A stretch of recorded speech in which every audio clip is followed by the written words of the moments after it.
walk a lonely road, the only one that I have ever known.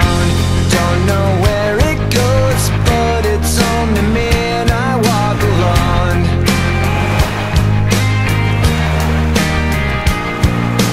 Salut Karl. Salut, ça va ou quoi? Et toi? Bien. Et comment va Cannes? Cannes va bien, mais là le temps est moyen, tu vois. Bon, tu sais, on va essayer de te coller aujourd'hui, parce qu'en général c'est toi qui colle tout le monde. On va essayer de te coller sur internet. Et comment tu l'utilises? Bon, donc t'es arrivé à Cannes, tu as pris quoi? Ton ordinateur portable, ton téléphone portable, comment tu es venu? J'ai mon portable et j'ai mon Mac. Impeccable. Je me suis foutu en wifi à l'hôtel, ça m'a coûté 20 € pour la journée, j'ai râlé. Hein. En général, tu utilises internet pour quoi? Pour deux choses.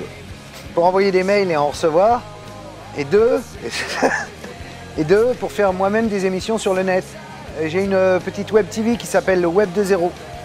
Et j'invite tous ceux qui nous regardent à faire le web20.tv et à venir regarder ce que je fais. Est-ce que tu sais, tu connais un petit peu les noms de domaine? Bien sûr, les noms de domaine, je me suis même fait piquer tout de suite. Dès que je voulais faire le Web 2.0, j'en ai parlé dans une émission de Loïc Lemeur, le mec qui est devenu Sarko Boy après. Ouais. Et il y a un con, il l'a déposé. Mais finalement, c'était pas un con, il me l'a rendu. Tu sais, en ce moment, il y a un très gros chantier sur les IDN, ce qu'on appelle les noms de domaine internationalisés. Il s'agit de changer complètement l'écriture des noms de domaine dans des lettres comme des idogrammes pour l'Asie, comme des lettres arabes. Est-ce que tu ne penses pas que cette façon de changer, en tout cas le nommage d'Internet, risquerait de claniser ou en tout cas de créer une fracture au sein de l'Internet? Oui, mais c'est bien que les gens arrivent à, si tu veux, dans leur propre idiome, à venir sur l'Internet, non? C'est quoi le problème? Oui, mais alors justement, aujourd'hui, l'unicité de l'Internet fait un petit peu son caractéristique, c'est l'unicité. Enfin, des Chinois qui viennent sur le Web 2.0, en même temps, il n'y en aura pas BZF non plus, tu vois, donc faut pas délirer. Ok. Et quand c'est des sites de cul, ils comprennent tout seuls. Hein. La différence entre le .fr et le .com, pour toi, c'est quoi? Il n'y en a pas, c'est fini ça, puisque maintenant, quand tu déposes dans toutes les catégories.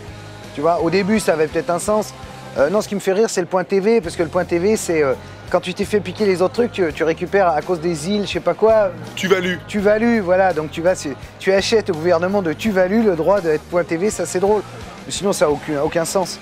Tu sais que le .de en Allemagne a eu un succès extraordinaire, c'est la deuxième extension au monde. Qu'est-ce qui fait que nous sommes toujours en retard, nous, par rapport aux Allemands, au niveau de l'Internet? C'est vrai, mais en même temps, regarde, les Américains, ils sont en retard par rapport à nous.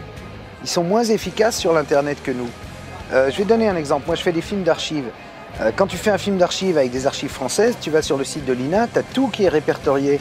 Quand tu fais un film, ce qui est mon cas en ce moment sur George Bush, tu n'as rien sur Internet.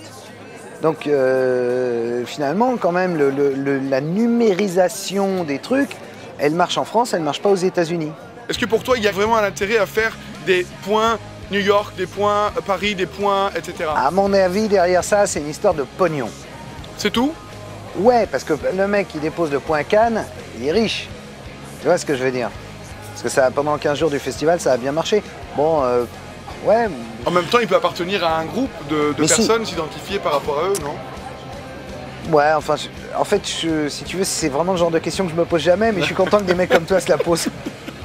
Je suis là pour ça en tout cas. C'est bien. Internet est devenu pour toi un réflexe naturel. Est-ce que c'est devenu aussi un outil commercial pour toi? Mais c'est-à-dire qu'il y a une économie maintenant.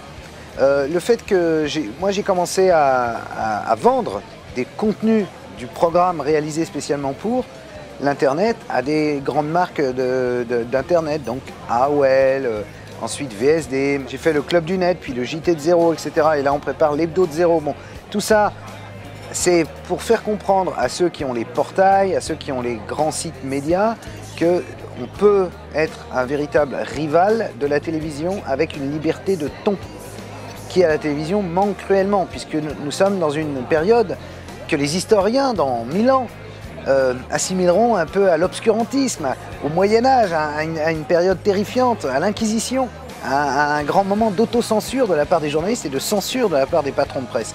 Donc l'Internet est une espèce de déversoir à idées vraies, fausses, nouvelles, idiotes, peu importe. Mais c'est là où tu trouves les infos. Tu trouves les vraies infos sur l'Internet. Donc je suis évidemment le défenseur de cet Internet novateur. C'est un vrai espace de liberté pour toi? Évidemment que c'est un espace de liberté, évidemment. Et qui va se restreindre de plus en plus, cette liberté? Ils vont essayer, mais je ne les vois pas engager 500 000 fonctionnaires comme en Chine pour tout surveiller, tu vois. Enfin, Sarko, en engageant 500 000 fonctionnaires, C'est pas demain la veille. Le film avec Michel Boyer, Michel Royer. Royer, ah bah autant pour moi, voilà. Et voilà, Royer. et là c'est l'erreur. Et là je retire le micro. Sego et Sarko sont dans un bateau. Voilà.